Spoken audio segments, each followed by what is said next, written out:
One of my least favorite Torah portions, I have to say, Korah. And yet it's one that every year when we get to it, it becomes obvious that there is a need for us to go back and to address these things again. If not on a corporate level, certainly on a personal level. So in Numbers chapter 16, beginning at verse 1, we'll read initially through verse 3. Now Korah, the son of Itzchar, the son of Kohath, the son of Levi, with Dathan and Aviram, the sons of Eliab, and On, the son of Peleth, sons of Reuben, took men, and they rose up before Moses with some of the children of Israel, 250 leaders of the congregation, representatives of the congregation, men of renown. And they gathered together against Moses and Aaron and said to them, "You take too much upon yourselves, for all the congregation is holy, every one of them, and the Lord is among them. Why then do you exalt yourselves above the assembly of the Lord?" And so then the last portion, remember, we had a situation where people are threatening to appoint a captain to lead them back to Egypt because there's this evil report, et cetera, et cetera. And I believe that to kind of boil it down, fear gripped them. Fear most definitely influenced their emotions, and being fueled by fear, their emotions controlled their actions and their choices. In this portion, they are responding now to the sentence that's been handed down to them, which you will recall is not one of those people that gave in to that evil report were going to enter the land of Canaan. There were going to be only two of that generation who were of age, that is, Joshua and Caleb, who were going to enter into the land. So then, because of the sentence that had been handed down to them, all of them, over 20, are going to die in the wilderness. It's a done deal. It seems then that certain people decided to respond and seized the people's distress, despair, sadness, whatever you want to call it, as an opportunity to rebel against Moses and Aaron. In other words, they feel like, once again, they have a better idea. So in this Torah portion, they didn't necessarily complain about a particular issue. They weren't complaining about the lack of water, the lack of food, and those kinds of things that they had been doing. But in this Torah portion, they just began to rebel outright, to topple Aaron, to topple Moses from their leadership positions. And so when we talk about these things every year, it's not such a pleasant topic. Again, I go back to something we read from Isaiah. It is our tendency, it is our nature to want to hear good things. Speak to us flattering words. Tell us what we want to hear. Tell us things that make us feel good about ourselves. I'm convinced, ladies and gentlemen, that if you have come here to always leave here thinking that I heard what I wanted to hear this morning, and I have been flattered, with the words that have been spoken, and there's never any issues going on in Jacob's tent, you have come to the wrong place. You're in the wrong spot. Because apparently, he is going to continually challenge us, provoke us, allow things to touch our lives that are going to reveal what's really in our heart. And if it's really in our heart, to serve him and only him. And so that being the case, and I think most of you are going to agree with me on that part of it anyway, right?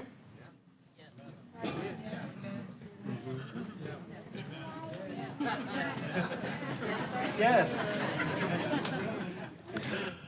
Then we are always going to have to step up a little bit more, go a little farther, deal with a little bit more, to overcome a little bit more until we get to that place when we see him face to face. This is our lot. This is what we signed up for. So again, it's not a very pleasant topic to talk about these kinds of things. I really was, even last week, and realizing coming into this week and what the Torah portion was really going to focus on, mostly anyway, or at least what it was going to lead off with. I was looking, man, I need to find something positive from this story. But to do so, we have to delve into the situation. So I want to first note this. Korah was related to Moses. They were kinsmen. Have you discovered that in your life, a lot of the things that you have to deal with, it's not from the outside, it's coming from the inside? It's associated with people that are closest to you sometimes, who love you, who you love. People that you love in this congregation. You know, it always seems to be, more often than not, the things that we have to deal with are connected to people that we are the closest to. And so I'll go back to something I've shared with you from time to time. If we are living stones being built up into a spiritual house, then it seems to me that being living stones with rough edges and jagged edges, then what the Father does is to fitly join us together, is to cause us to wear off those rough edges and jagged places in one another by bringing us into situations where, yeah, it seems at times we are in conflict with one another. But here is what we have to decide. Are we going to, when we come into that kind of a situation, are we going to run away, which is the easy thing to do? Or are we going to submit to the hand of God and allow those rough edges to be worn off so that we can truly come into that place that we are supposed to be, in union with one another and with Him? If we truly see ourselves as brothers and sisters and in a covenantal relationship, just kind of like a marriage, yeah, people go out and get divorced every day. But it's because in most cases, I would argue, not all, but in most cases, it's because people aren't willing to stay in and do the hard work and overcome those differences so that they truly can be one flesh. Now, I know that there was some people who, well, at my situation, I realize there are exceptional situations. I understand that. I'm talking about generally speaking. And so likewise, you know what? I'm sure that most of us have been in the way, and I mean that in a good way, for a long time. And we've seen all these kinds of things that happen to congregations. And it's because people just aren't willing to do what God actually is calling upon us to do. So then, all of that was just to kind of underscore the idea that most of the times we have to endure things. It's because of things that rise up from those who are closest to us. And then when that happens, and this was actually the point, because we deal with internal conflicts within a congregation, families, etc., even, husband and wife, when those kinds of things occur, our allegiances are tested.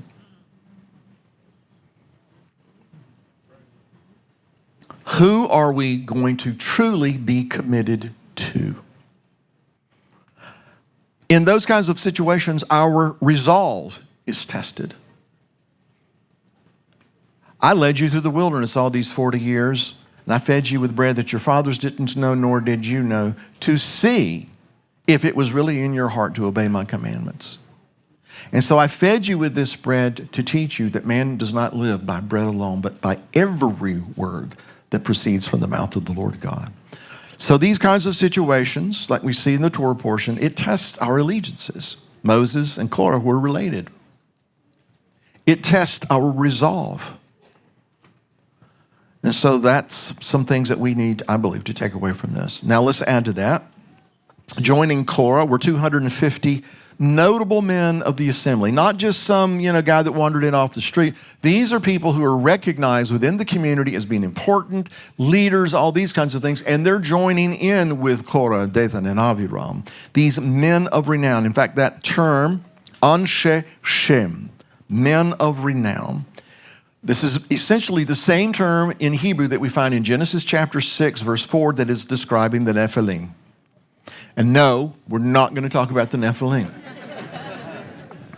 It's just to show that the principle here, these men of renown, these men who have authority, who somewhere along the way stumbled and fell are compelling others to join with them. And that's what I believe happened in Genesis 6. The men of renown, the Nephilim, if you will, compelled the sons of God to sin. And so likewise, the 250 men of renown are inciting the people to rebel, not against Moses, not against Aaron, but against God.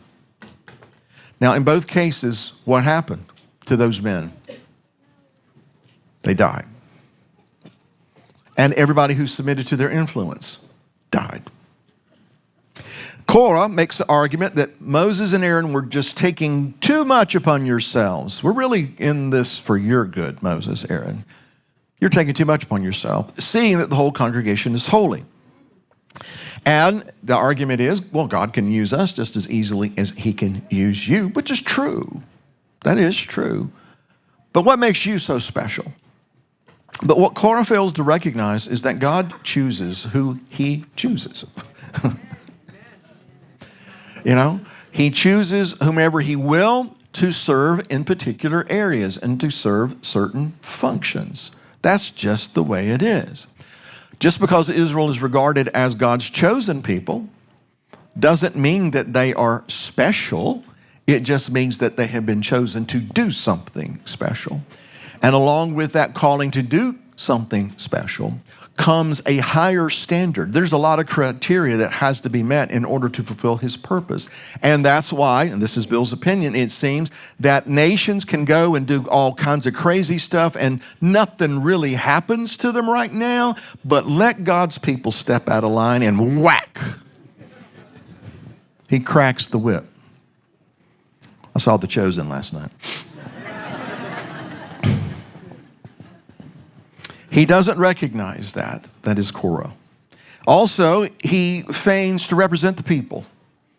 I'm representing the people against this, imperial mindset that you have, Moses, and this tyranny and all these kinds of things. And he takes on the facade of being noble and actually, according to him, acting in the best interest of the people. And this, ladies and gentlemen, as I'm convinced, is the same tactic that we see introduced in Genesis chapter 10, Genesis chapter 11 by a man by the name of Nimrod, who kind of postured, not Nimrod, who postured himself to speak for the good of the people against God's oppression, as he would put it. And here's what I mean by that. God had commanded mankind to spread out, to be fruitful and to multiply. But what does Nimrod compel them to do? He wants them to gather together to build a city lest we be dispersed over the face of the whole earth. He's a rebel, and he, feigning to speak in the interest of the people, says, let's do the opposite of what God said to do. Judas is another example. He pretends to be considered of the poor when he rebukes this woman for taking this very expensive ointment and anointing Yeshua with it. But we're told in John chapter 12, he said these things not because he cared about the poor, but because he was a thief. He had his own agenda in mind. He was in charge of the money bag, and he would often help himself to that. And so that's really what was going on there. My point is, Korah and a whole lot of other people, a lot of people that the Bible refers to as rebels, have through time pretended to represent the people. But in reality, they were only seeking power for themselves, prestige for themselves. And they are almost always very good with words. So in that light, I want you to notice that Korah avoided addressing the individual's responsibility to be holy. He called attention to the entire congregation's call to be holy, but he sidestepped the whole idea that each individual was to be holy. And he also avoided the notion that God chooses people for specific purposes. And so that's in part, I believe, why Moses responded to him by saying this. Numbers chapter 16, verse 5. Tomorrow morning the Lord will show who is his and who is holy. I mean, he's speaking individually here. Who's set apart and who's set apart for certain things. He's going to show you who is his and who is holy and will cause him to come near to him. That one whom he chooses he will cause to come near to him. So we're going to put it to the test. Everybody's going to see, we're going to settle this argument once and for all. Who did God choose to do certain things? And I'm not going to read all of this necessarily, but we also see that Moses rebuked his kinsmen for not being satisfied with being a Levite, for not being satisfied with being a son of Korah, not being satisfied for being one selected, chosen to carry the holy furniture. He wasn't content with those things. And so this is a classic example, as far as I'm concerned, of those who are unwilling to stay in their own lane. They want to get over into somebody else's lane. This is a classic example of those who are unwilling to function in their purpose.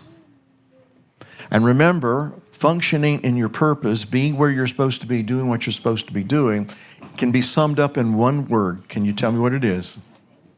Tov. Thank you. That's Tov. To be where you're supposed to be, doing what you're supposed to be doing, that is Tov. But when you get outside of that, you're not where you're supposed to be. You're not doing what you're supposed to be doing. What is that? Ra. Which, some people might be offended by this, simply means wicked. But wickedness entails a lot more than just being baby killers and Satan worshipers. Wickedness is, in its simplest form, is refusing to do what God has told you to do. Period. Refusing to do what God has told you to do. Refusing to serve in the way that God has required you to serve. To rebel against that, to oppose that, to abandon that, by definition, is wickedness. And again, I realize that that kind of offends us in our flesh, because none of us want to consider ourselves as being wicked, right? No, we don't. We don't want even to admit that we don't want to admit. Because it is an offensive consideration. But it boils down to this. If we say no, I'm not going to do what you asked me to do. I'm not going to do what you called me to do. I'm not going to do what you're requiring of me. That, by definition, is wickedness. So then, we don't want to be classified with that group of people. We want to be those who are Tov. And so it is very, very important that we learn how to be content with our role and not desiring the other guy's position. Now, I will tell you that I would much rather be the guy sitting right out there listening to somebody else go through all of this. That's what I would prefer. But apparently, at least for now, that's not what the Father has for me. It's not what the Father has for my family. It's something else. And so I have a choice to make. And it's not to, call attention to me. It's to call attention to the principle. Because it applies to each and every one of us here. It applies to everybody who's watching out there. To say no is a very dangerous thing. We need to be compliant and we need to be content to do what he's asked us to do. I've shared this before in this context. There's an exchange that goes on between Yeshua and Peter after the resurrection, and after Yeshua has asked Peter 3 times, do you love me? In fact, Peter apparently got a little frustrated, maybe even a little offended. Why would you dare ask me something like this? Didn't I tell you I would die?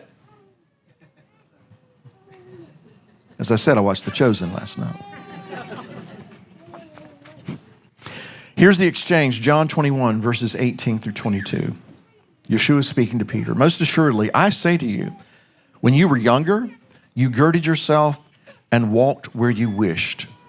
But when you are old, you will stretch out your hands and another will gird you and carry you where you do not wish. Now, let me just stop right here and interject this thought.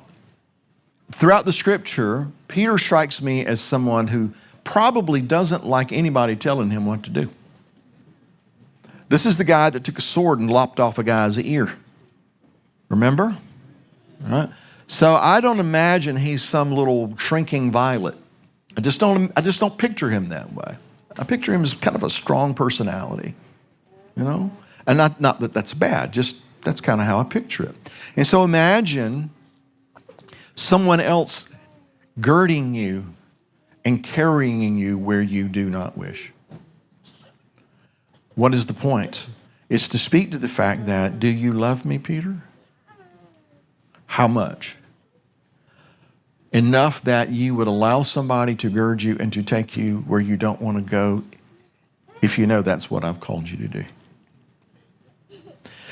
And this he spoke, signifying by what death Peter would glorify God. And when he had spoken this, he said to him, follow me. Follow me, Peter. But Peter, turning around, saw the disciple whom Yeshua loved, some people believe that's John, saw him following, who had leaned on his breast at the supper, and said, Lord, who is the one who, saying to the Lord, who is the one who betrays you? But Peter, seeing him, said to Yeshua, but Lord, what about this guy? What about him? What are you going to do with him? What do you have in store for him? And Yeshua said to him, and this is Bill's translation, it's none of your business.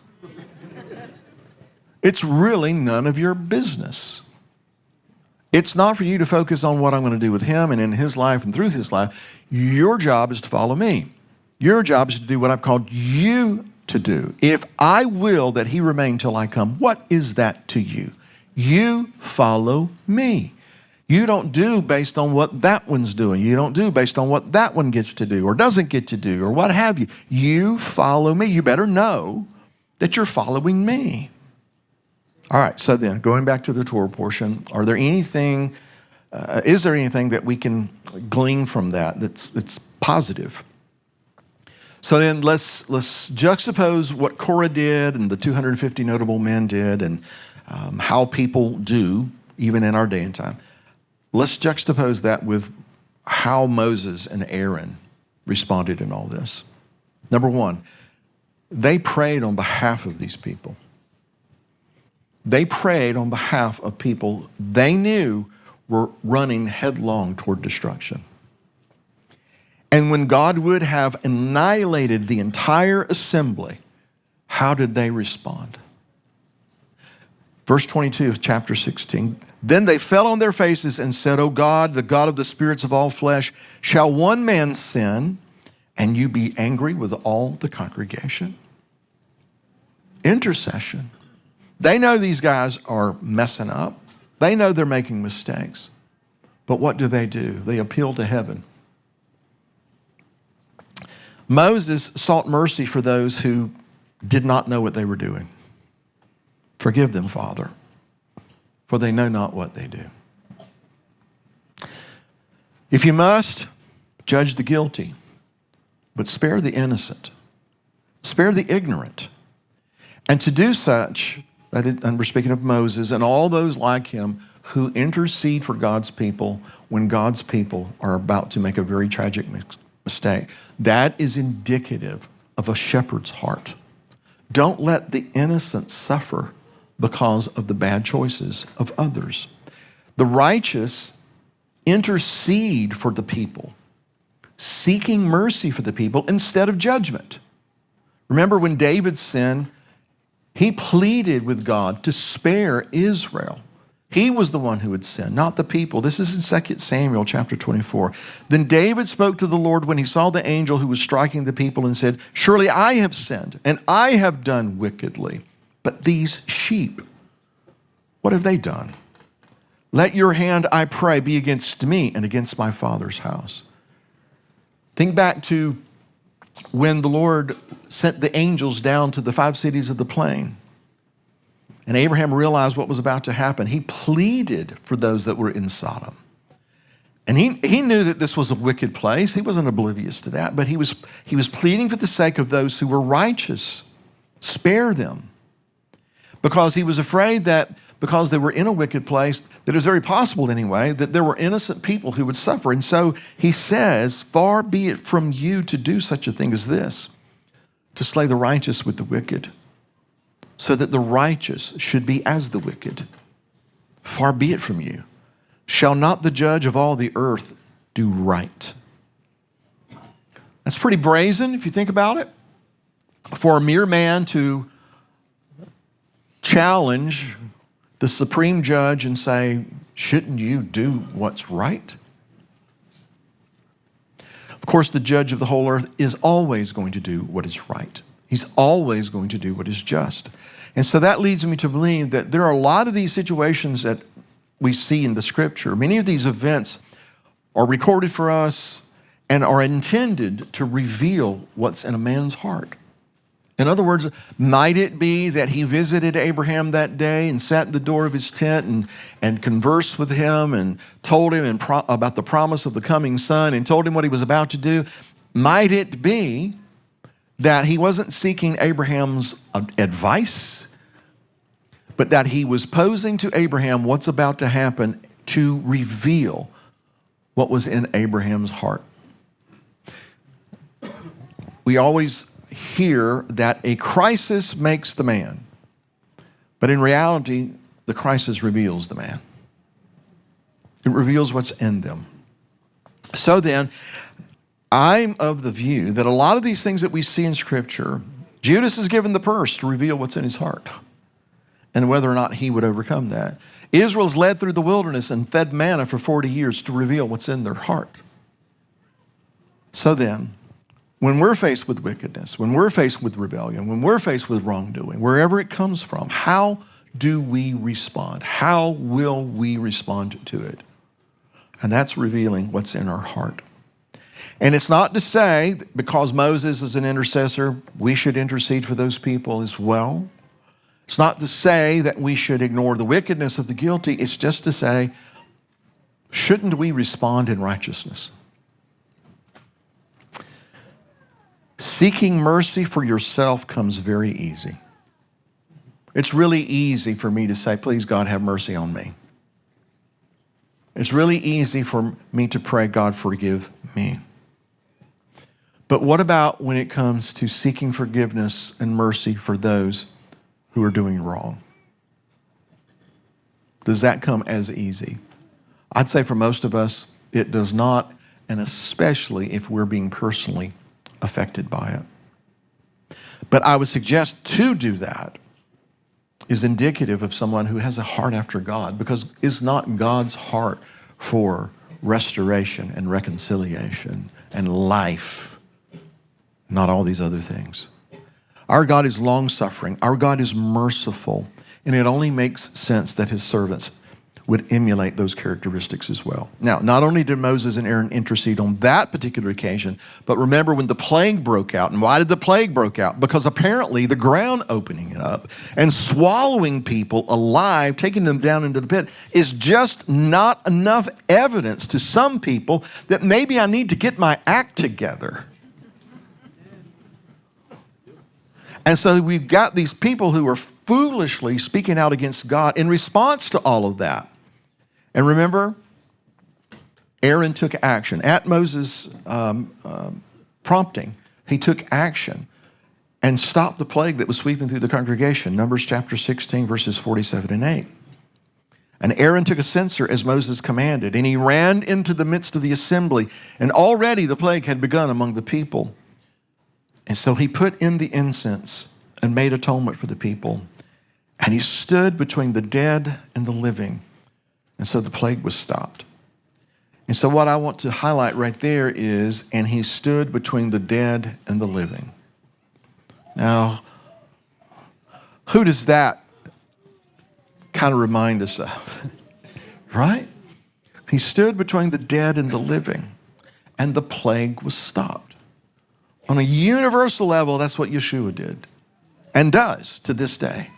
He stands between the living and the dead to stop the plague, as it were. So that's a very, very powerful statement. But now, speaking of Aaron, in this particular case, he's standing between the living and the dead. Compare that to how he responded in a previous rebellion, the one that took place at the foot of Mount Sinai. Do you remember that? He didn't take a stand. In fact, he kind of joined with them in a manner of speaking by not taking a stand. He was there to restrain the people from doing this, that, and the other, but he would not take a stand. He says, well, bring me your gold and we'll fashion this calf, and tomorrow we'll keep a feast unto the Lord. So I'm saying that to suggest that this is a man who has matured and has learned that it's not good when you're put in these situations, when God allows these situations to touch your life, it's not a good thing to remain inactive. You cannot be Switzerland. And I realize that many people, many people just don't like confrontation. They don't like conflict. And it's just really easy for them to be Switzerland. I don't want to get involved. And should you get involved in anybody else's business? No, you should not. But when God brings it to our doorstep, we're involved, whether we like it or not. And being Switzerland does not impress him. We have to do what is right. And so because in the affair of the golden calf, he didn't take a stand.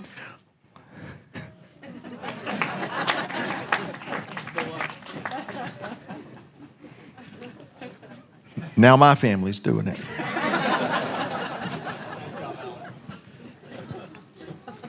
There's coming a day. Anyway.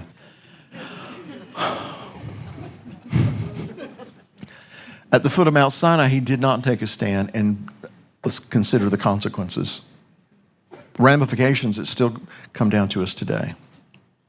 Now, people died at Mount Sinai and people died in this plague as well. But my point is, he took action.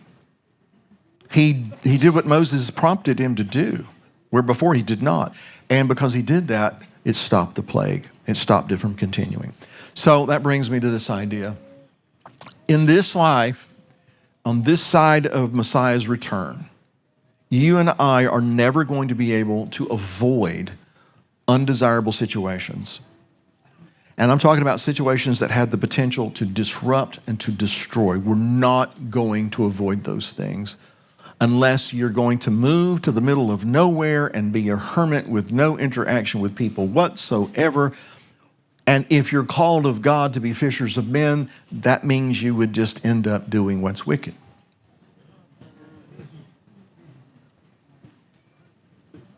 Can't be a fisher of men if you're living in the middle of the Siberian tundra, having no interaction with people.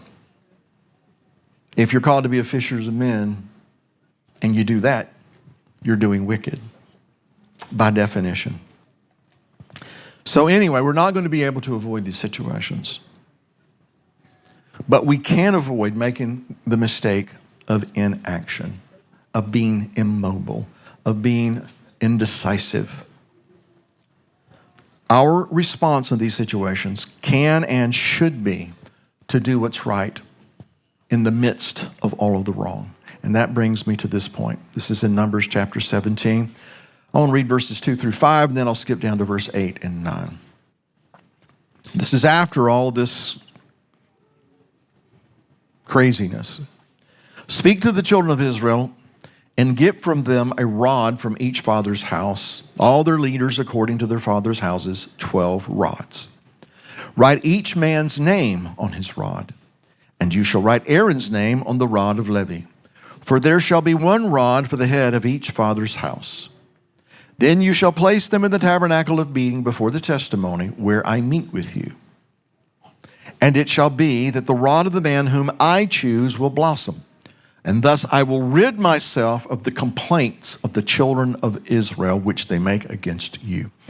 So I want to emphasize that statement. I will rid myself of the complaints of the children of Israel. It seems to me that though God is long-suffering, there's a limit. And after a while, he says, that's enough. Now, going down to verse 8. It came to pass on the next day that Moses went into the tabernacle of witness, and behold, the rod of Aaron of the house of Levi had sprouted and put forth buds, had produced blossoms, and yielded ripe almonds. Then Moses brought out all the rods from before the Lord to all the children of Israel, and they looked, and each man took his rod. So, in these verses, what we see is that God validated Moses, he validated Aaron in the sight of the people. In other words, he presented tangible evidence to validate that they had been called, that they had been chosen. Aaron had been chosen for the priesthood, not Korah, not Dathan, not Abiram, not all these others.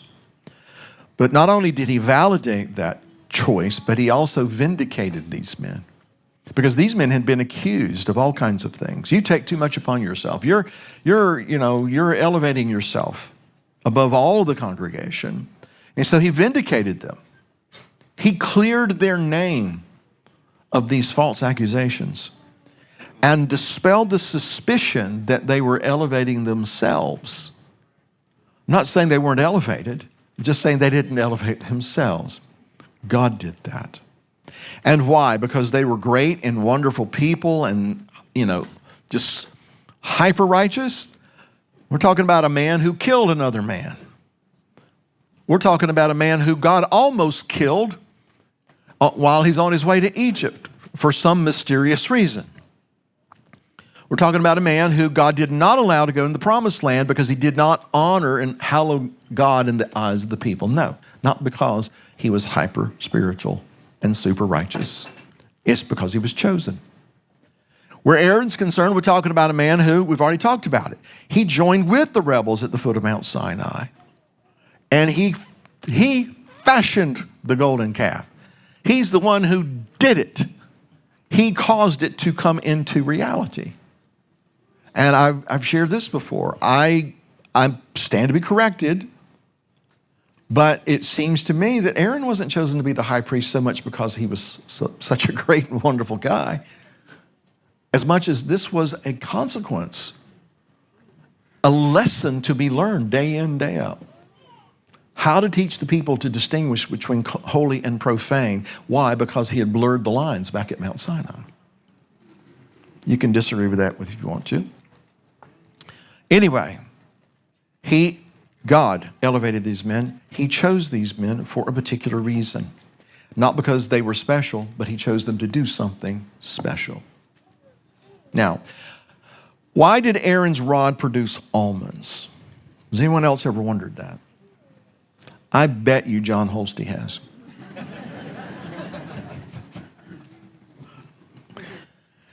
Here is my very, very brief, very simple understanding. The almond tree is supposedly the first fruit after winter, I guess at least in the Holy Land. It flourishes first. It blossoms first. And so in that sense, it's the first to be stirred or to awaken from its slumber after the winter. The root word that is translated as almonds here is shaked, almost like shocked. But shocked. And so it's kind of shocked into to wake up, take action, be alert. In fact, that root word means to be watchful. It means to be diligent. And when you're going in before the creator of all the universe with certain duties, and he is requiring you to be holy and do things exactly the way he said, it pays to be diligent. It pays to be watchful. In fact, Aaron has already learned what happens when you're a priest and you offer profane fire that the Lord did not command. It even means in certain situations to be zealous. And so the idea behind this root word that is translated almonds is to concentrate, to pay special and careful attention to something that is before you. In his particular case, or in this context, who is the Lord chosen to be my priest? Who is the Lord chosen to appear before me, to approach me? And so I'm going to suggest that maybe, and I'll say maybe, that it blossomed or produced almonds because God knows our hearts, and he knows who will pay careful attention to these things and who won't. God knows who will learn from lessons of the past and strive not to repeat the mistakes of the past. He knows those things. He knows who is going to be very diligent about the task that God has charged that person with. It could also be to, the idea of the almonds is to provoke all of us to pay very special attention to the lesson that is in this story and what God was trying to teach the people there. Don't dare challenge God's authority in any way. including when it comes to those that God has chosen to do this or to do that. Don't do it. Pay very careful attention to that. So I want you to pair that thought with something else that stands out here in this Torah portion, or in this part of the Torah portion. And that is, we've already mentioned this, God reached a point that he wanted to rid himself of the complaints. The all-powerful, all-knowing, omnipresent God who spoke the universe into existence gets worn out. He gets worn out with the constant complaining, the constant griping, the belly aching. He gets worn out with it. Apparently he has a limit to that. In conjunction with that, his choices are validated and his chosen are vindicated. Apparently, when he gets worn out with all that other stuff. And those he has chosen, those who are validated, those who are vindicated, the evidence is in the fruit they bear. It becomes evident that they are diligent in the tasks that have been set before them, to watch, to guard those things that God has entrusted to them. And so we should, I think, at the very least, take away this lesson. We need to be very diligent and pay very careful attention to what God has charged us with, to do it as unto the Lord with all of our heart, but also to be careful and diligent to pay attention to those he chooses and why they are chosen. I also want you to consider this, that along with the rod that bloomed and produced almonds, there were 11 other dead sticks presented to the Lord. Because that's what those rods were. They were dead sticks.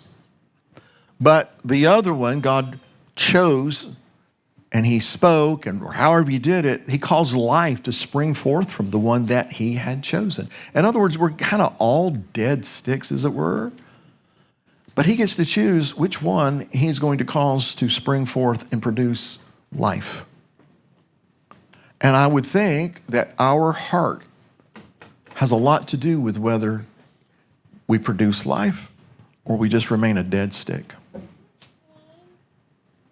So then, one of the lessons that we can learn here is don't be a dead stick.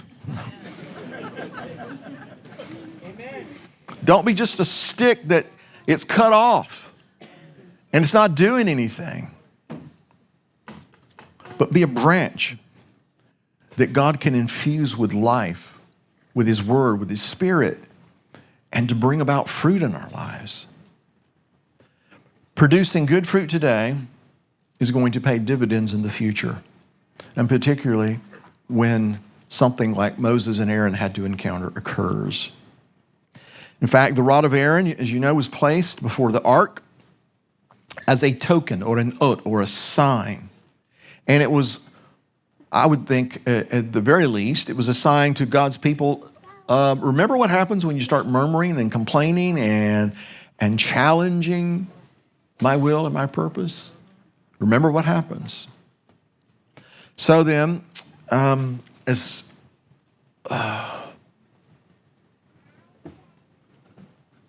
unlikable, I'm trying to think of the proper word,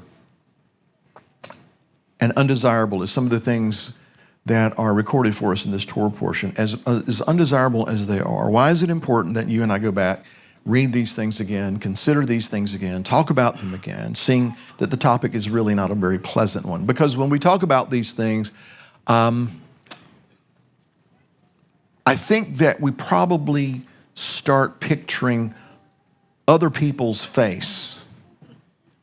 When we talk about Korah and Dathan and Abiram and the 250 notable men, et cetera, et cetera, et cetera, we start picturing other people's faces.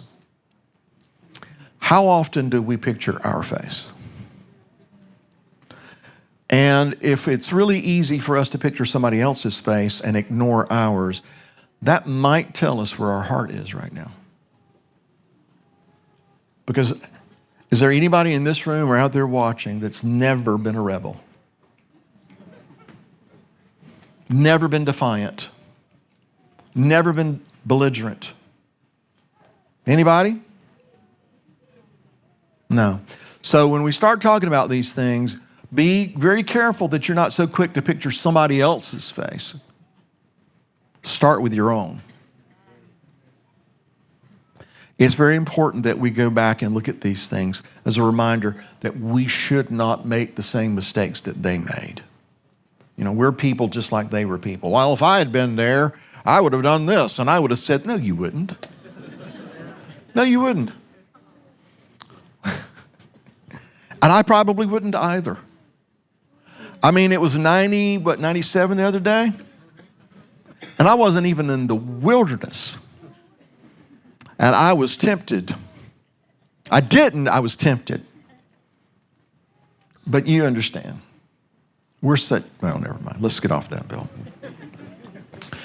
Let's just remember that we're people just like they were. And these things happened to them when God was visibly among them. Now, we know that the presence of God abides in us and with us, but we do not have a situation where the visible evidence of God's presence in the form of a cloud or in the form of a fire is there in the camp to remind us God's right there, do we? So if they could do these things and God is right there in such a way, don't you dare kid yourself in thinking that you wouldn't at least be tempted to do these same things when God is not among us in that manifestation. Then there's also this. When these things happen, we question, well, is it that, something is so wrong that God's just not with us anymore? Because that's our default position. Well, if bad things happen, it must be, punishment. Not necessarily. A lot of times things happen because God wants to see what's in your heart. What's in your heart? How are you going to respond to these situations? And so it could just as easily be this, that when things happen like this, it means that God is with us. That God is with us, and the adversary does not like that. And so he looks for inroads to try to disrupt that. And so then I'm trying to look at the things that we can glean from this that are positive, or at least encouraging, or at least provoking, or provocative. Just for you, John Holstein. But let's consider this positive. There are the sons of Korah. Those people who separated themselves from their father's house.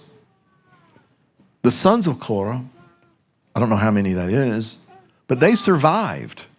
They didn't go into the pit. They wrote many of the Psalms that we love today. In fact, we sang some of those Psalms this morning. Here's one, Psalm 48, or it's a portion of one anyway, verses 1 and 2. Written by the sons of Korah. Great is the Lord, and greatly to be praised in the city of our God, in his holy mountain. Beautiful in elevation, the joy of the whole earth is Mount Zion and the sides of the north, the city of the great King. Right? The sons of Korah wrote that. Now, this particular psalm, that is Psalm 48, was believed to have been written before the people of Israel even entered the land of Canaan, which means before there was a temple in Jerusalem to celebrate in the psalm that they wrote. Because what they're acknowledging here in this psalm is when the Messiah will rule and reign from his throne in Jerusalem over all of the earth. They're looking into the future. They're speaking and composing prophetically. And this is written by people who had once teetered on the very edge of annihilation. Just before the ground opened up, apparently something happened, and the sons of Korah said, we're out of here. All right? And what are they composing? What are they writing about? They're speaking of the most glorious time that there will ever be in human history, and that is when the Messiah is ruling from his holy mountain. So my point is this. This psalm and others that we love to sing were written by people who come very close to be taken alive into hell. But apparently at some point, at the last moment, they came to their senses. I would argue, I think this is logical, that they were probably reared in a very rebellious environment. Who knows what they heard in the weeks and months leading up to what happened here. And so they're kind of immersed in this rebellious environment. Maybe at some point in time they harbored those same thoughts, some of those same ideas, and they had the same rebellious spirit. But at some point, it doesn't really tell us how or when. But they turned from that, and they turned to God. And not only that, but they were able to see the future. They were able to catch a glimpse of the glory that was to come. They didn't give in to the offenses portrayed by their father and others. So again, they spoke of wonderful things. They composed these songs of praise, prophetic songs no less. That, again, you and I, all these many thousands of years later, we're still singing them. And so what is the positive in that?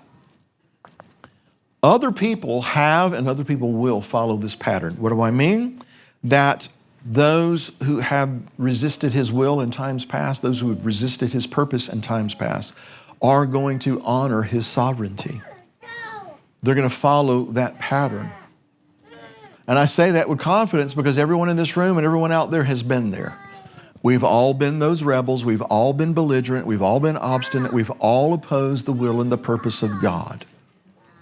But thankfully, a lot of us have come to our senses. I guess what I'm trying to say in some way, that we've all been the sons of Korah. We've all resisted his will. But thankfully, many of us have chosen to separate from the mindset.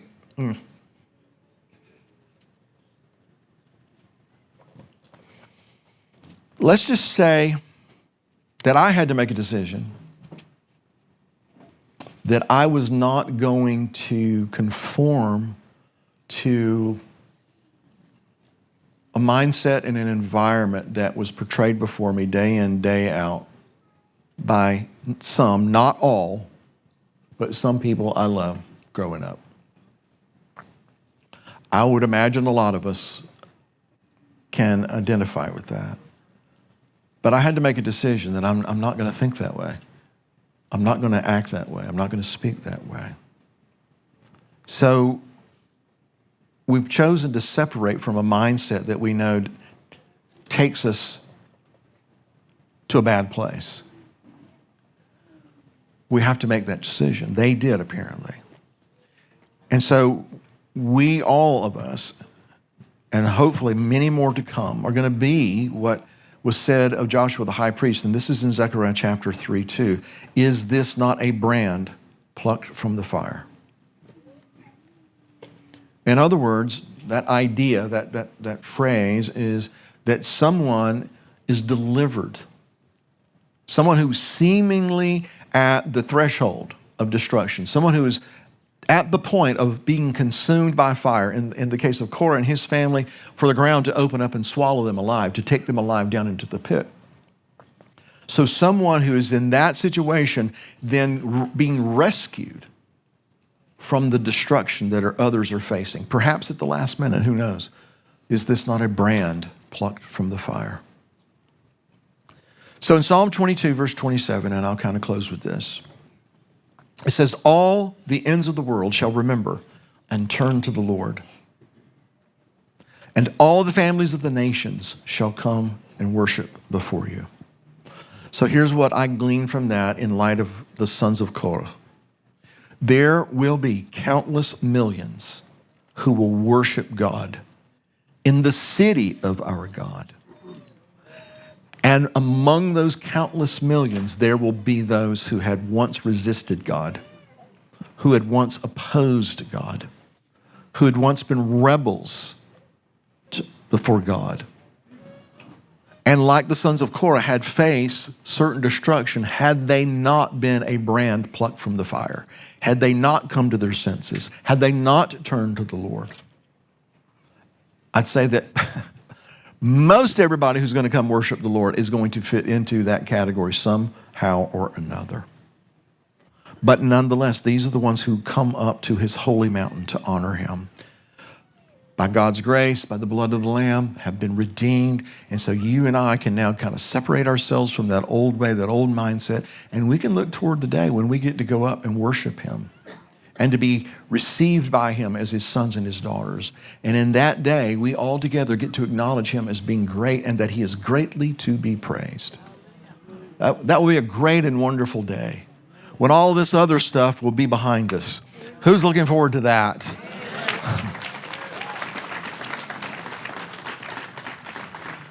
That day is coming, but that's then. Today, I have to make a choice. All of us have to make a choice. Are we going to do what he's called us to do? Which is going to be hard.